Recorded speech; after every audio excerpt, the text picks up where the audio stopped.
प्रदेश में बीजेपी ने प्रचंड जीत हासिल कर दोबारा सत्ता में वापसी की। सूबे की कमान एक बार फिर सीएम योगी आदित्यनाथ के हाथों में आई और केशव प्रसाद मौर्य के साथ साथ ब्रजेश पाठक उप मुख्यमंत्री बन गए। इसके बाद लोकसभा की खाली हुई 2 सीटों पर उपचुनाव हुए। 2 सीटें बीजेपी के खाते में आई और सबसे महत्वपूर्ण ये रहा कि सपा के गढ़ में सेंधमारी करते हुए बीजेपी ने मुस्लिम बहुल क्षेत्र आजमगढ़ और रामपुर में जीत दर्ज की। वहीं अब आजम खान की सदस्यता रद्द होने के बाद यहां पर विधानसभा चुनाव होने वाले हैं, जिसके लिए बीजेपी तैयारी कर रही है। इसी बीच उप मुख्यमंत्री ब्रजेश पाठक रामपुर पहुंचे और जमकर आजम खान के साथ साथ समाजवादी पार्टी पर निशाना साधा। उप मुख्यमंत्री ने रामपुर में भाजपा के पसमानदा सम्मेलन में बिना नाम लिए आजम खान को खूब खरी खोटी सुनाते हुए कहा कि बड़े मियां का हुक्का अब कोई नहीं भरेगा, उनसे जाकर कह दो कि अब पसमानदा समाज उनका हुक्का नहीं भरेगा। बड़े मियां ने जब कहा तब आपने उनका हुक्का भर दिया। आप लोगों ने सेवा की है उन लोगों की जिन लोगों ने आपका खून चूसने का काम किया है, पसमानदा समाज के भाइयों तथा बहनों। अब मैं कहना चाहता हूं पसमानदा समाज के भाइयों, कुरैशी समाज के भाइयों, अंसारी समाज के भाइयों, धोबी समाज के भाइयों, चिड़ीमार समाज के भाइयों, मनिहार समाज के भाइयों, रोई धुनका समाज के भाइयों, अब उन बड़े मियां से कह दो कि पसमानदा समाज का मुस्लिम भाई अब तुम्हारा हुक्का नहीं भरेगा। ये अपनी कीमत पर अपनी इमारत खड़ी करेगा और हकों को भारतीय जनता पार्टी में आदरणीय मोदी जी के ताल्लुक से हासिल करेगा। ब्रजेश पाठक यही नहीं रुके। उन्होंने कहा कि समाजवादी पार्टी मुस्लिमों का उसी तरीके से उपयोग करती रही है जैसे बिरयानी बनाते वक्त तेज पत्ते का उपयोग किया जाता है, यानी स्वाद आ जाने के बाद उसे निकाल फेंका जाता है। मैं तो एक उदाहरण आपको देना चाहता हूं। हम सब लोगों के घरों में कोई जब फंक्शन होता है, लोगों की जमात बैठती है, तो हम सामान के असर लोग बिरयानी बनाने का काम करते हैं। और बिरयानी बनाने के लिए हमारे भाई लोग बाजार जाकर के मसाला लाने का काम करते हैं, तो चावल भी लाते हैं। मसाला लाने के लिए काली मिर्च लेते हैं, दालचीनी लेते हैं, इलायची लेते हैं, लेकिन तेज पत्ता लाना नहीं बोलते। सब लोग तेज पत्ता जरूर लाते हैं। बिरयानी पक गई, तेज पत्ता को डाल दिया, मसाला तो खा लिया, काली मिर्च खा ली, इलायची खा ली, दालचीनी को भी चूस लिया, लेकिन तेज पत्ते को सबसे पहले प्लेट के बाहर निकाल करके रख दिया। सही बात हो तो हाँ कह देना मेरे भाइयों, सही बात है तो हाँ कह देना मेरे भाइयों। यही हाल ही विरोधी दलों ने हमारे पसमानदा समाज के मुस्लिम भाइयों और बहनों के साथ किया है।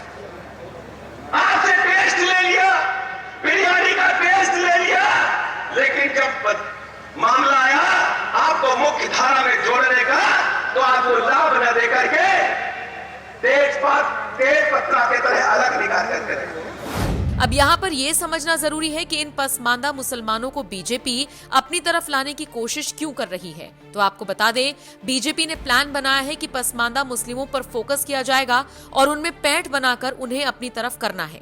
बीजेपी के इस प्लान से सबसे ज्यादा अगर किसी को नुकसान होता हुआ दिख रहा है तो वो है अखिलेश यादव और उनकी समाजवादी पार्टी, क्योंकि पसमानदा मुसलमान यूपी में बड़े पैमाने पर सपा का समर्थन करते आ रहे हैं। एक आंकड़े के मुताबिक इस समुदाय में करोड़ों वोटर्स हैं।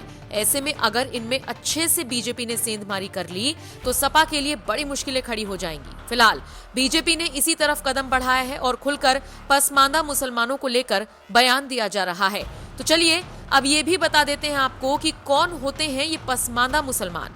कौन होते हैं पसमानदा मुस्लिम? ऐसे लोग जो पीछे छूट गए, दबाए गए और सताए हुए हैं, जो मुख्य समाज से कटे हुए हैं और आर्थिक तौर पर बहुत कमजोर हैं। पसमानदा मूल रूप से फारसी का शब्द है। भारत में पसमानदा आंदोलन 100 साल पुराना है। मुस्लिम पसमानदा आंदोलन भी हो चुका है। पसमानदा मुसलमानों के हक में 2 बड़े संगठन भी बने, ऑल इंडिया यूनाइटेड मुस्लिम मोर्चा और ऑल इंडिया पसमानदा मुस्लिम संगठन। ये दोनों संगठन देश भर में पसमानदा मुस्लिमों के तमाम छोटे संगठनों की अगुवाई करते हैं। हालांकि इन संगठनों ने भी इनकी स्थिति में कोई सुधार नहीं किया।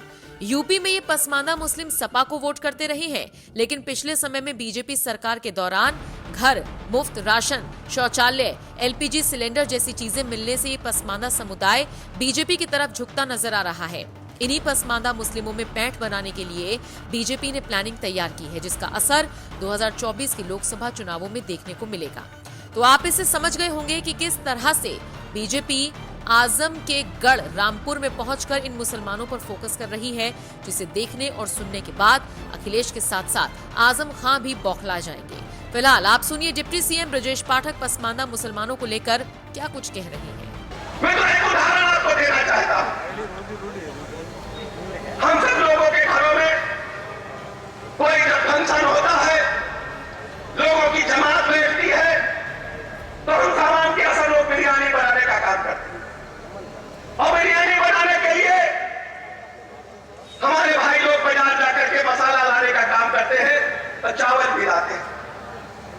मसाला लाने के लिए काली मिर्च लेते हैं, दालचीनी लेते हैं, इलायची लेते हैं, लेकिन तेज पत्ता लाना नहीं बोलते। सब लोग तेज पत्ता जरूर लाते हैं। बिरयानी पक गई, तेज पत्ता को डाल दिया, मसाला तो खा लिया, काली मिर्च खा ली, इलायची खा ली, दालचीनी को भी चूस लिया, लेकिन तेज पत्ते को सबसे पहले प्लेट के बाहर निकाल करके रख दिया। सही बात हो तो हाँ कह देना मेरे भाइयों, सही बात है तो हाँ कह देना मेरे भाइयों।